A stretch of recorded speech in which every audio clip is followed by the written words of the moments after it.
Apakah bahasa roh itu? Apakah yang dimaksud dengan bahasa roh? Apa pendasaran biblisnya? Mengapa bahasa roh tidak digunakan dalam gereja Katolik yang umum, dan hanya digunakan dalam kelompok doa karismatik Katolik? Pertama, bahasa roh adalah terjemahan dari kata glossolalia, yang berasal dari kata bahasa Yunani. Glossa berarti lidah dan lalo berarti berbicara. Jadi, secara harafiah diartikan bahasa lidah. Dari gejala ini, bisa dikatakan bahwa bahasa roh ialah gumamen, atau rangkaian kata yang muncul keluar tanpa arti yang jelas dan tak dapat dimengerti. Gejala seperti bahasa roh terjadi juga dalam agama lain. Kedua, dasar biblis dari bahasa roh bisa ditemukan dalam surat Paulus.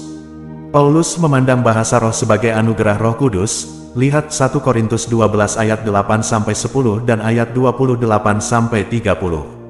Dalam Kisah Para Rasul, bahasa roh muncul 3 kali dan setiap kali dikaitkan dengan pencurahan Roh Kudus. Lihat Kisah Para Rasul pasal 2 ayat 4, pasal 10 ayat 46 dan pasal 19 ayat 6. Menarik dicermati bahwa sesudah 1 Korintus, bahasa roh tak pernah disebut lagi, juga dalam surat Petrus, Yohanes, dan Yakobus.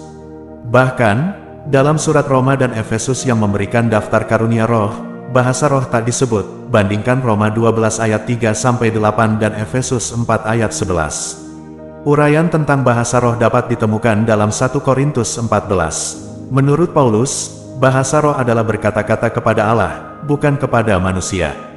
Karena dorongan roh, seorang mengucapkan hal-hal yang rahasia dan tak ada seorang pun yang mengerti. Lihat 1 Korintus 14 ayat 2. Orang yang berbahasa roh membangun dirinya sendiri. Lihat 1 Korintus 14 ayat 4. Bahasa roh adalah doa yang dilakukan oleh roh.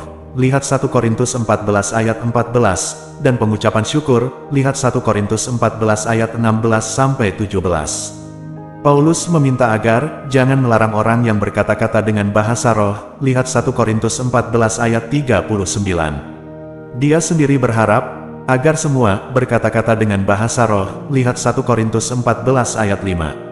Dan Paulus berkata-kata dalam bahasa roh lebih daripada kamu semua. Lihat 1 Korintus 14 ayat 18. Namun, Paulus mengingatkan, bahasa roh perlu disertai karunia untuk menafsirkannya. Lihat 1 Korintus 14 ayat 13. Maka, dalam pertemuan umat, hendaknya digunakan bahasa yang dimengerti, bukan bahasa roh. Lihat 1 Korintus 14 ayat 19.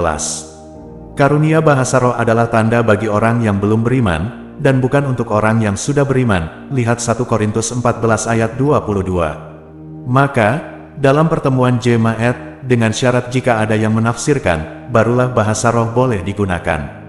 Bahasa roh tak dilakukan bersama-sama dalam kelompok, tetapi seorang demi seorang secara bergantian, dan maksimal 3 orang. Lihat 1 Korintus 14 ayat 27-28. Seruan Rasul Paulus ini membuat kita mengerti alasan gereja Katolik yang umum tidak menggunakan bahasa roh. Ketiga, dalam persekutuan doa karismatik, bahasa roh marak digunakan. Seringkali bahasa roh dilihat sebagai tanda khas gerakan karismatik. Sangat mungkin bahasa roh membantu seseorang menyembah Tuhan, memuji dan bersyukur, untuk menumbuhkan iman. Maka, bahasa roh merupakan suatu cara berdoa. Lihat Konferensi Wali Gereja Indonesia, KWI, dalam Pembaharuan Hidup Kristiani sebagai Karisma Roh, 1995, nomor 29. Perlu diingat, Roh Kudus membagikan karunia sesuai dengan kehendaknya. Tidak semua orang menerima karunia yang sama. Meskipun Paulus mengharapkan semua murid berbahasa roh, lihat 1 Korintus 14 ayat 5, tetapi ia sadar bahwa Roh Kudus memberikan karunia yang berbeda-beda kepada setiap orang. Lihat 1 Korintus 12 ayat 30. Maka tak mungkin disimpulkan bahwa bahasa roh adalah tolok ukur keberhasilan doa, atau satu-satunya bukti terjadinya pencurahan Roh Kudus. Bandingkan Kisah Para Rasul 8 ayat 15-17 atau bahkan bukti kesucian. Tak adanya rujukan tentang bahasa roh dalam surat-surat pastoral yang lain menjadi bukti atas hal ini. Tulisan para bapak gereja juga mendukung kesimpulan ini. Keempat, janganlah percaya akan setiap roh, tetapi ujilah roh-roh itu, apakah mereka berasal dari Allah. Lihat 1 Yoh 5:4 ayat 1a. Gejala bahasa roh bisa berasal dari Roh Kudus, tapi bisa juga dari roh jahat. Selain itu, terdapat faktor manusia yang bisa memalsukan, yaitu berpura-pura memperoleh bahasa roh. Menguji roh, ini berarti juga mau terbuka menyimak masukan psikologis, maupun pengamatan dari gereja. Demikian, semoga bermanfaat. Salam kasih dalam Kristus Yesus, Tuhan kita. Tuhan Yesus memberkati, Bunda Maria dan semua orang kudus senantiasa mendoakan kita. Amin. Terima kasih.